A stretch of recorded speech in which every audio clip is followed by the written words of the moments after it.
केरल निकाय चुनाव में बीजेपी की ऐतिहासिक जीत, लेफ्ट के गढ़ में लगाई सेंध। तिरुवनंतपुरम में बीजेपी बना सकती है पहला मेयर। एर्नाकुलम में वक्फ विवाद के बीच मुनंबम वार्ड पर बीजेपी ने मारी बाजी। ईसाइयों ने बीजेपी उम्मीदवार कुंजुमन का किया समर्थन, 28 वोटों से जीते। केरल में 2026 में विधानसभा चुनाव होने वाले हैं, लेकिन उससे पहले आज केरल की सत्ता का सेमीफाइनल है। दरअसल स्थानीय निकाय चुनावों के नतीजे आज केरल में सामने आए, जो बीजेपी के लिए अच्छी खबर लेकर आए हैं। जी हां, केरल निकाय चुनाव में बीजेपी की ऐतिहासिक जीत, लेफ्ट के गढ़ में बीजेपी ने एक तरीके से सेंध लगाई है, तो कांग्रेस पार्टी को भी चारों खाने चित कर दिया है। बीजेपी इस चुनाव में कामयाब होती नजर आई है। केरल के 1199 स्थानीय निकायों के लिए सुबह से काउंटिंग जारी है और बड़ी खबर यह है कि शशि थरूर के गढ़ तिरुवनंतपुरम में बीजेपी की अगुवाई वाला एनडीए जबरदस्त तरीके से बढ़त की ओर दिख रहा है। इस सीट पर कांग्रेस पार्टी एकदम बेदम नजर आ रही है, यह बड़ी खबर है। और जो जानकारी सामने आ रही है वो ये कि तिरुवनंतपुरम में बीजेपी अपना पहला मेयर बना सकती है। ये बहुत बड़ी कामयाबी एनडीए की होगी, क्योंकि पार्टी नगर निगम में एक प्रमुख शक्ति के रूप में उभर कर सामने आई है। तो ऐसे में केरल में बीजेपी को अपना पहला मेयर मिल सकता है, ये बड़ी खबर है। और जानकारी ये भी है कि तिरुवनंतपुरम में बीजेपी 2 निर्दलीय पार्षदों के संपर्क में भी है। तो कहीं ना कहीं ये बड़ी कामयाबी होगी, जिस तरीके से जो साउथ इंडिया के जो भी क्षेत्र हैं, जो भी राज्य हैं, कहीं ना कहीं बीजेपी वहां पर अपना वर्चस्व बढ़ाने की कोशिश लगातार कर रही है। और उसमें एक बहुत बड़ी कामयाबी केरल के स्थानीय निकाय चुनाव में बीजेपी को मिलती हुई नजर आ रही है, जहां पर बीजेपी तिरुवनंतपुरम में अपना मेयर बना सकती है। वहीं पर इस जीत को लेकर, इस बेहतरीन परफॉर्मेंस को लेकर पीएम नरेंद्र मोदी ने ट्वीट किया और तिरुवनंतपुरम को धन्यवाद भी दिया है। उन्होंने कहा कि तिरुवनंतपुरम नगर निगम में बीजेपी एनडीए को मिला जनादेश केरल की राजनीति में एक ऐतिहासिक पल है। जनता को पूरा विश्वास है कि राज्य की विकास संबंधी आकांक्षाओं को केवल हमारी पार्टी ही पूरा कर सकती है। हमारी पार्टी इस जीवन शहर के विकास और लोगों के लिए जीवन स्तर को सुगम बनाने की दिशा में काम करेगी। ये बड़ी बातें भी पीएम मोदी के जरिए कही गई है। और एक और बड़ी खबर यह है कि केरल में जहां वक्फ की जमीन को लेकर विवाद चल रहा था एर्नाकुलम में, उस जगह पर एनडीए ने जीत हासिल कर ली है। जी हां, उस जगह का नाम है मुनंबम। ये वो क्षेत्र है जहां वक्फ बोर्ड के दावे को लेकर लंबे समय से विरोध प्रदर्शन और कानूनी लड़ाई चल रही है। इस वार्ड में एनडीए की जीत हो गई है। यहां वक्फ बोर्ड के अवैध दावों के कारण 500 ईसाई परिवारों पर बेदखली का खतरा मंडरा रहा था, लेकिन अब ईसाइयों ने बीजेपी का समर्थन किया है, क्योंकि बीजेपी ने उन्हें पूरा समर्थन दिया था। और बीजेपी उम्मीदवार कुंजुमन ऑगस्टीन ने 28 वोटों से वहां पर जीत दर्ज की है। अपने आप में बेहद खास जीत है। कांग्रेस पार्टी के लिए कहीं ना कहीं मुश्किलें बढ़ा दी हैं एनडीए ने वहां पर इस तरीके से तिरुवनंतपुरम में इस जीत के साथ। और इस जीत को लेकर जो बीजेपी स्टेट प्रेसिडेंट हैं केरल के, राजीव चंद्रशेखर, उन्होंने इस जीत पर किस तरीके से अपनी खुशी जाहिर की है, जरा सुनिए। No, it is a historical victory. It's a historical day, not just for the people of Trivandrum and the Karyakartas of Trivandrum, but for every Karyakarta of BJP NDA across the state, because we have made very, very significant strides in our vote share, in our political footprint, in across the state, in many local bodies. We are today in hardcore areas of the LDF and the UDF. BJP and the NDA have made gains. And that those gains are not short-term gains; those are permanent gains. And I think this will stand in good stead for the coming assembly election, because this local body election has certainly established one thing, that the left is out of the picture. that the LDF is something that the BJP, the people of Kerala don't want anymore. It is a certain clear message, and that now the option is between the NDA and the UDF in the coming assembly election. In this election, when we look, BJP has took a lot of seats from the LDF. Right now, we are currently saying that there's a deal happened between LDF and BJP. So how do you gonna respond to that? Look, I have a simple rule of not responding to Congress on anything, because whatever they say usually is nonsense.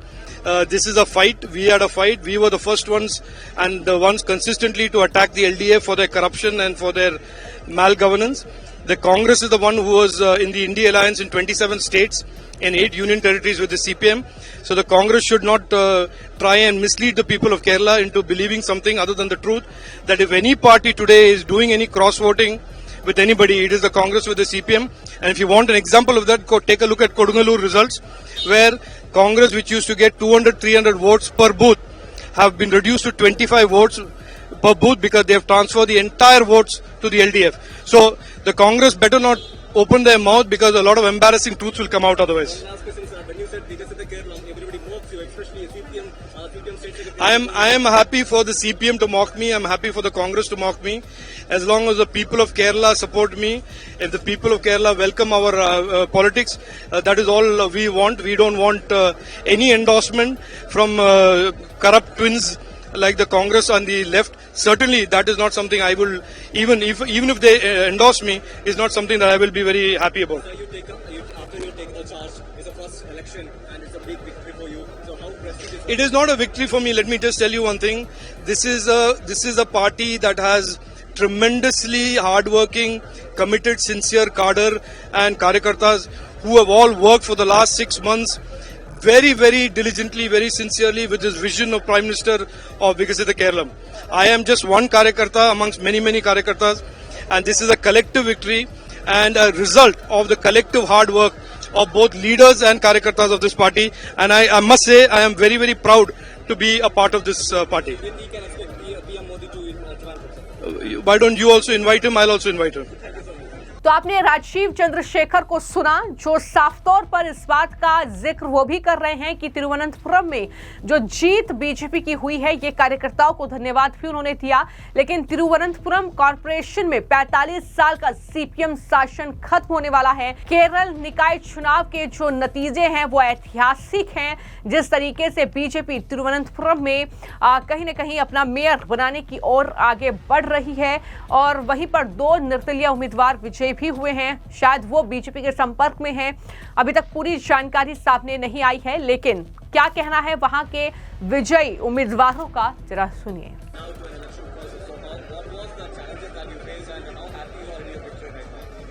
From day one itself of my announcement of candidature, there has been adverse criticism against me launched by the LDF and the Congress people. I thought they were probably frightened, but this went beyond an expected limit. In fact, every day there were trolls in the social media about me, and they were targeting me particularly. But somehow I am very happy to see that the people of Kerala, the people in my ward, have dismissed all those things as meaningless, and they have stood by me through thick and thin. So I am very happy.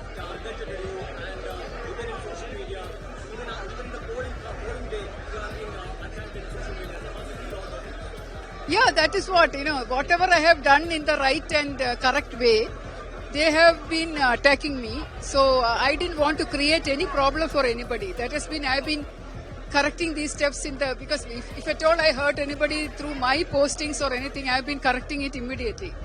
But I know that I haven't violated any norms or any election code of conduct. I have come out victorious, and the people have stood with me, and the party has stood with me. Please ask that to the party leadership. Okay, I am right now a councillor. Thank you. Yeah, we definitely expected, and we are thankful to the people of Trivandrum that they believed the slogans raised by BJP. And definitely, I am fully confident that the Honorable Prime Minister will reach Trivandrum within 45 days, and we will keep the promises. Definitely. For the last 45 years, LDF CPM has been looting the corporation, and totally, as the part of our agitation, also the people reacted strongly against LDF CPM, and the same thing will happen in state also. When you see in corporation, BJP took lot of things from the LDF. Yeah. How was that plan and what magic that BJP has done? That was not a magic. For the last 5 years, we had been struggling. We are strongly fighting against the corruption of CPM, and every day there was agitation, day and night agitation. So many hundreds of cases has been registered against us, and the people accepted our stand, our slogan, and they need a good governance. Thank you. तो लगातार इस जीत को लेकर जहां प्रधानमंत्री ने post किया तो केरल बीजेपी ने भी ये लिखा कि केरल की राजधानी में एक ऐतिहासिक परिवर्तन।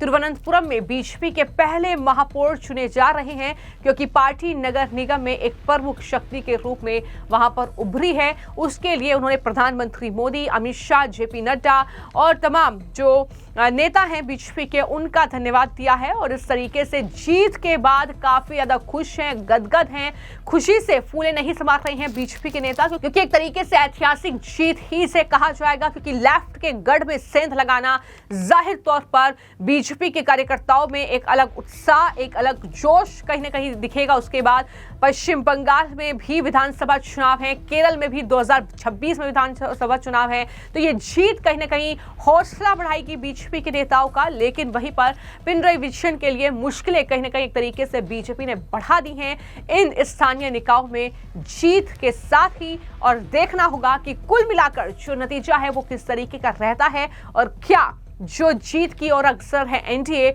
उसमें तिरुवनंतपुरम में एनडीए को क्या अपना मेयर बनाने में कामयाबी मिलती है, ये देखना होगा। फिलहाल आपकी इस मामले को लेकर क्या राय है, हमें कमेंट बॉक्स में जरूर लिखें। धन्यवाद।